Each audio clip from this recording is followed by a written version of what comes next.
नमस्कार दोस्तों, आप देख रहे हैं 4 पीएम और मैं हूं मयूर परीख। मुंबई में विपक्षी पार्टियों की इंडिया गठबंधन की अहम बैठक हो रही है। 26 जितने दल के बड़े बड़े नेता मुंबई आ पहुंचे हैं। अब जब वो मुंबई आए हैं तो भारतीय जनता पार्टी ने इनकी आलोचना करना शुरू कर दिया है। बात यह है कि क्या यह भारतीय जनता पार्टी की बौखलाहट है या सेल्फ कॉन्फिडेंस? क्या वाकई में इंडिया गठबंधन के इस गठजोड़ की वजह से बीजेपी उखड़ जाएगी? हम इतिहास में आज नजर करेंगे, जब जब ऐसे गठबंधन बने तब तब रूलिंग पार्टी का क्या हाल हुआ, उसके बारे में बात करेंगे। और इस पूरे विषय पर चर्चा करने के लिए आज मेरे साथ एक विशेष अतिथि हैं, जयंत माहिनकर जी, राजकीय विश्लेषक हैं। जयंत जी, 4 पीएम में आपका स्वागत है। आज के जिस तरीके से आज हमें 26 दलों के नेता जो एक टाइम पे एक दूसरे की शक्ल तक देखना पसंद नहीं करते थे, बयानबाजियां देते थे, एक दूसरे के साथ अगल बगल में बैठे हुए नजर आ रहे हैं। पास्ट में भी कांग्रेस के खिलाफ भी इस तरह के गठबंधन हुए थे। एनडीए की शुरुआत भी कांग्रेस को हराने के लिए इस तरीके से कई सारे घटक दलों को इकट्ठा होने के बाद हुई थी। तो एक थोड़ा सा आप हमें हिस्ट्री बताइए कि इंडिया में जब जब कभी ऐसा हुआ है तो उसका रिजल्ट क्या रहा है। देखिए, 52, 57 और 62, ये तीन 1952 से लेके 62 तक तो तीन इलेक्शन ऐसे थे कि द फर्स्ट प्राइम मिनिस्टर जो काफी इंफ्लुएंशियल थे, उनके ही लीडरशिप में ये इलेक्शंस हुए। तो तीनों तीनों वक्त तो कांग्रेस तो बिल्कुल केक वॉक की तरह आ गई। हम 67 से लगातार देखेंगे तो ये अलायंस का असर कहीं ना कहीं हुआ है। जो बीजेपी आज या जो एक जमाने का जनसंघ आज बार बार बोल रहे हैं कि अरे आप उनके साथ बैठ रहे, शिवसेना को बोल रहे कि आप उनके साथ बैठ रहे, जिनको एक बार आपने सावरकर के इशू के ऊपर या इस इशू के ऊपर आपने ऐसा ऐसा कहा था। बात यह है, इस बीजेपी की शुरुआत 1967 में, इनके जनसंघ जब नाम था, दीनदयाल उपाध्याय के साथ डॉक्टर राम मनोहर लोहिया, एक समाजवादी नेता। अब समाजवादी लोगों का संघ परिवार से नाता क्या है? क्या हिंदुत्व समाजवादी मानते हैं? बिल्कुल नहीं मानते। लेकिन इनके साथ इनका नाता हुआ है। साथ में कम्युनिस्ट भी आए हैं, तो उसका पर थोड़ा सा करेंगे। 67 में एक पहला अटेम्प्ट हुआ था, लेकिन ज्यादा नहीं हुआ। 71 में भी हुआ था, लेकिन उसका असर नहीं हुआ। लेकिन 77 का जो अटेम्प्ट है, जो एक इमरजेंसी के बाद हुआ था, वो पूरे देश की डेमोक्रेटिक हिस्ट्री में एक यादगार है। और वो यानी हम सबको पता है कि कांग्रेस का डिफीट हुआ था, क्योंकि सभी पार्टियां आपस के मतभेद, आपस के आइडियोलॉजिकल मतभेद, वो बिल्कुल मर्ज करके भुला के मर्ज हुए थे। तो सरकार चली नहीं चली उसको हम छोड़ देंगे। We will come to 1989। 1989 में भी इसी प्रकार का, लेकिन पार्टियां अलग रख के ये अटेम्प्ट हुआ था। और तभी भी हमको पता है कांग्रेस की डिफीट हुई थी। हालांकि आज के मायने में बोला जाए तो कांग्रेस को 192 जगह मिली थी। आज 192 जिस पार्टी के पास रहेगा वो तो कोएलिशन में डेफिनेटली अपनी सरकार बना सकता है। लेकिन उस वक्त राजीव गांधी ने बोला था कि नहीं, मैं अपोजिशन में बैठना पसंद करूंगा। और उन्होंने ये वीपी सिंह और बीजेपी सपोर्टेड, कम्युनिस्ट सपोर्टेड सरकार को उन्होंने एक प्रकार से गो अहेड दे दिया। लेकिन उस वक्त भाजपा को भी ये रियलाइज होने लगा था कि अब उनकी अगर ताकत बढ़ रही है तो एक्चुअली जो 67 में उन्होंने शुरू किया था डॉक्टर राम मनोहर लोहिया का हाथ पकड़ के, उन्होंने खुद के नेतृत्व के under national democratic alliance NDA शुरू किया, जो कि 1991, 1996 जो हम देखते हैं, उसके बाद जो 1996 में पहले 13 दिन की सरकार बनी थी, उसमें भी देखा है धीरे धीरे उन्होंने बहुत कोशिश की कि हमारे एनडीए का बेस बढ़ाए। तब वो आडवाणी तब कहते थे कि हमारे एनडीए के सबसे अच्छे अगर कोई दोस्त है तो शिवसेना और अकाली दल कहते थे, क्योंकि बाकी तो समाजवादी पार्टियां उनके पास आने के लिए वैसे तैयार नहीं होती थी। जॉर्ज फर्नांडिस आ गए थे, रामकृष्ण हेगड़े कभी आ गए थे, और वही बस, बाकी तो उनका कोई ज्यादा बेस ज्यादा नहीं जा रहा था। ये दिस इज द रियलिटी। अभी तो ये हाल है कि एनडीए कहां है ये देखना पड़ता है।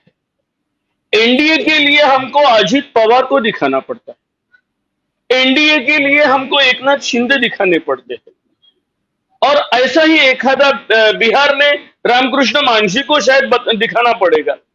एक जमाना था कि जॉर्ज फर्नांडिस एनडीए के कन्वीनर हुआ करते थे, उनका भी एक रुतबा हुआ करता था, जबकि बीजू जनता दल भी एनडीए के साथ था।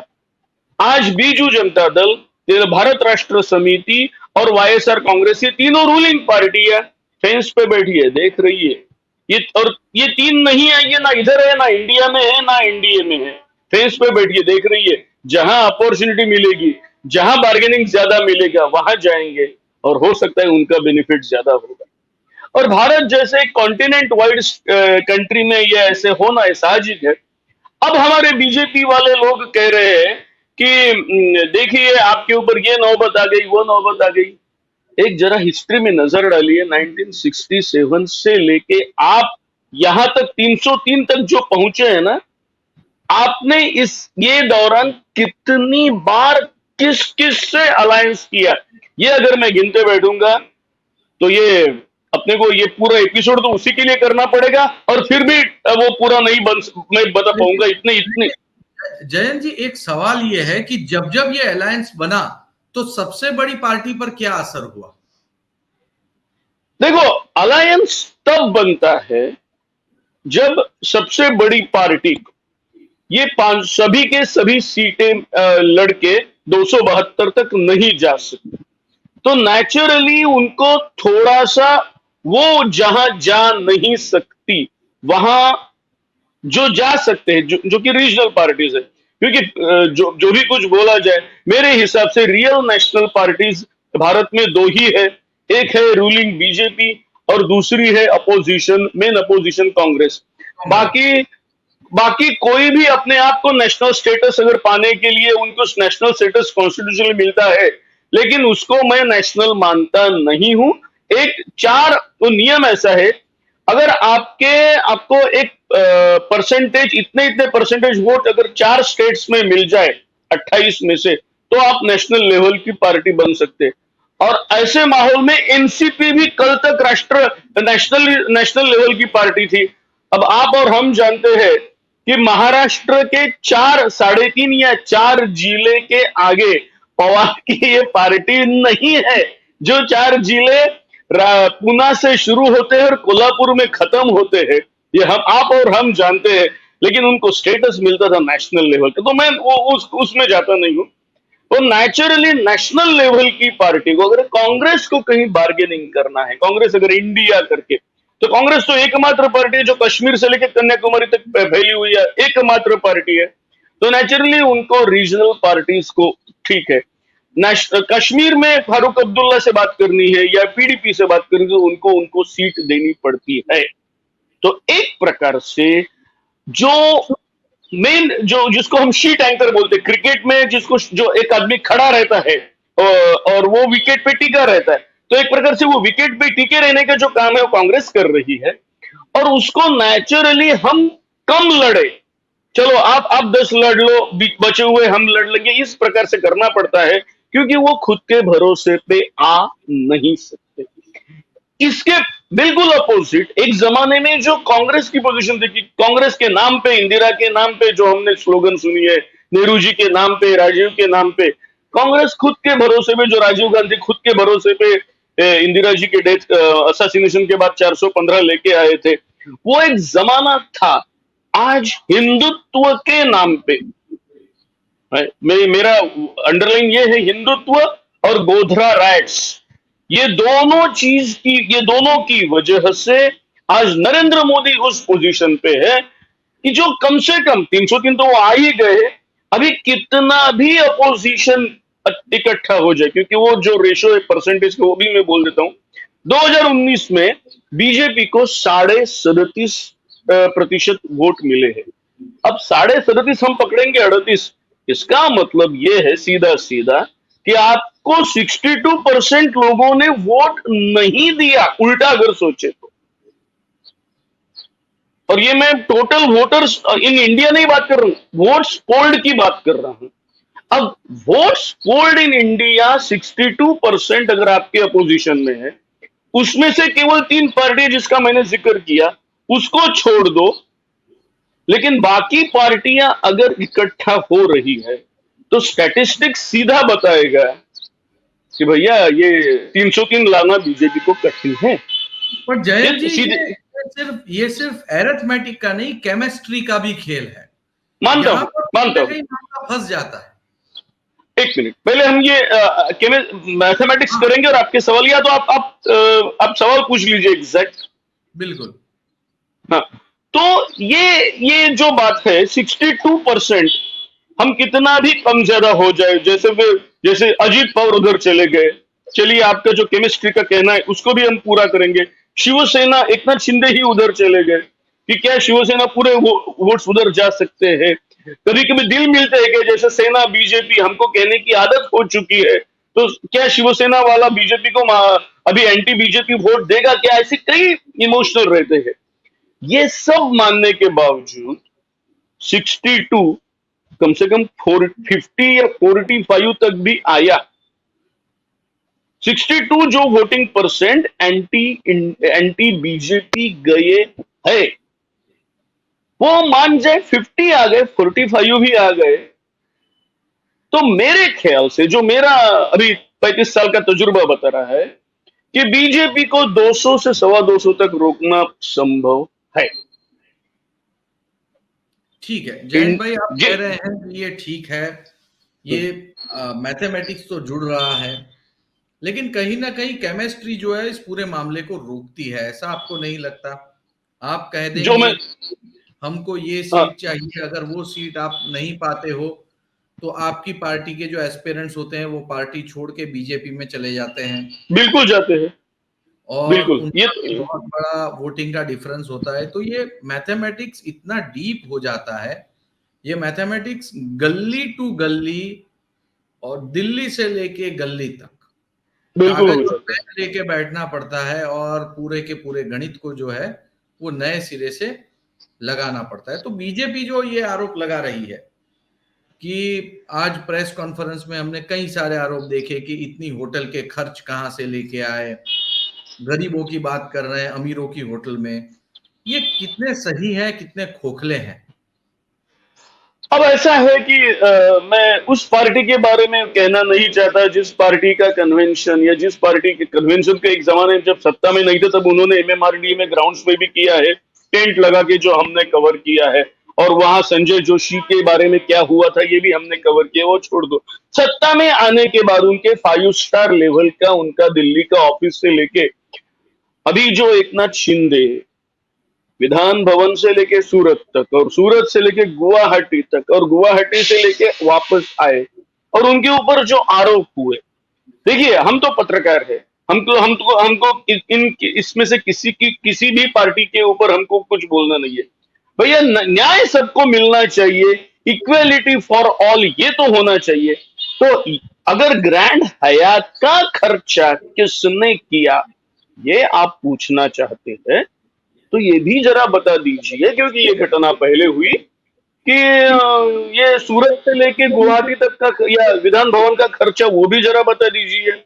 उस वक्त जो आरोप हुए तो आप एक वर्ड में बोल देंगे कि नहीं करके, लेकिन द एस्टिमेट जो मेरे पास है पूरे देश में 2016 से लेके 2022 तक 6 साल में करीब करीब 300-400 बीजेपी के एमएलएज, कांग्रेस और बाकी छोटी पार्टियों के एमएलएज इधर देवेर सिंपली उन्होंने जैसा एकनाथ शिंदे या अजित पवार जैसे ज्वाइन किए, या तो उन्होंने रिजाइन किया। री इलेक्शन हुआ जो कर्नाटका में हुआ, जो मध्य प्रदेश में हुआ, इसके ऊपर भी वही खोका तो हमने वर्ड यहां यूज किया, वहां भी वैसे ही पैसे का आरोप चला गया। और वो टोटल जो अरविंद केजरीवाल ने एक बार प्रेस कॉन्फ्रेंस में मेरे ख्याल से कुछ 5 या 6 हजार करोड़ ऐसी कुछ बताई थी, तो उसके बारे में भी बताए। होता है क्या कि ये बारे में बातें नहीं होती, लेकिन यहाँ के खाने के मेन्यू के बारे में बात होती है। हालांकि एक अगर सिंपल बात ये, अगर सोनिया गांधी, राहुल गांधी, ये अपने मल्लिकार्जुन खड़गे और सभी देश 28 देश के या तो फॉर्मर या तो प्रेजेंट चीफ मिनिस्टर्स आ रहे हैं। इनके स्टालिन एक चीफ मिनिस्टर है, ममता बनर्जी चीफ मिनिस्टर है, Farooq Abdullah former chief minister है। तो नेचुरली एक ऐसे होटल में होगा जहां सिक्योरिटी है, जहां इतनी बड़ी रूम कैपेसिटी है, उनको जैसे चाहिए उसी प्रकार से है, और वो जो एयरपोर्ट के नजदीक का होगा उस प्रकार से उन्होंने अगर दिया है, तो उसके बारे में बोलना, we are not here to defend, लेकिन ये खर्चा सभी ने किया है, ये तो एक इवेंट हो रहा है। अब ये बोल रहे हैं क्योंकि ये 3 घंटे के लिए बात करेंगे, 3 दिन बोलेंगे एंड ऑल दैट। तो मैं फिर से वही 1989 का राजीव गांधी का बोल देता हूं कि जब राजीव गांधी ने ये लोक दल और जनता पार्टी मर्ज होके जब जनता दल किया था, तब उन्होंने झगड़ा दल करके उसको बोला था। क्योंकि क्या है, वैसे भी समाजवादी लोग जहां इकट्ठे होते सिर्फ झगड़ा करते, हमको पता है, झगड़ा दल। तो जब उस वक्त उन्होंने कहा था, हुआ क्या, वही झगड़ा दल, वो जनता दल सत्ता में आया था। आज भी ये जो डर है बीजेपी के दिल में, केमिस्ट्री रहे, मैथमेटिक्स उनके फेवर का है ही नहीं, केमिस्ट्री कुछ भी रहे उनके फेवर का, उनको लगता है कि नहीं, क्योंकि ये जो 38% जो है, और वो जो गैप है 62% अगर इकट्ठे हो गए, तो बची हुई ये जो मैंने 3 पार्टियां दी है, उनकी ओर उनको देखना पड़ेगा, भैया हमको बचाओ, विच दे डोंट वांट। और इसके लिए वो रिडिक्यूल कर रहे हैं, भैया तुम्हारे में दम नहीं है, एक प्रकार से घबरा गए हैं, क्योंकि 62% अगर इकट्ठे हो गए तो वो उनके लिए ठीक नहीं। जी बहुत बहुत शुक्रिया जयंत जी, आपने डिटेल में पूरी की पूरी बात जो थी वो हमारे दर्शकों के सामने रखी। तो दोस्तों, कल इंडिया की जब प्रेस कॉन्फ्रेंस हुई थी तो अशोक चौहान ने कहा था कि मैथमेटिक्स हमारे पक्ष में है। भूतकाल में भी, जैसे कि जयंत माइनकर जी ने बताया, कि कई सारे ऐसे दल बने, उन्होंने सत्ताधीशों की नाक में दम कर दिया, कई बार वो सफल भी हुए। ऐसे में मुंबई में जो बैठक हो रही है उसकी फलश्रुति क्या होगी, कितनी इफेक्टिवनेस होगी, ये देखना बहुत ज्यादा दिलचस्प होगा। और इस बैठक में क्या होता है, ये सारी खबरें हम आपको 4 PM के माध्यम से पहुंचाते रहेंगे। वीडियो पसंद आया हो तो लाइक करें, शेयर करें, कमेंट करें, चैनल को सब्सक्राइब करना ना भूलें। बहुत बहुत धन्यवाद।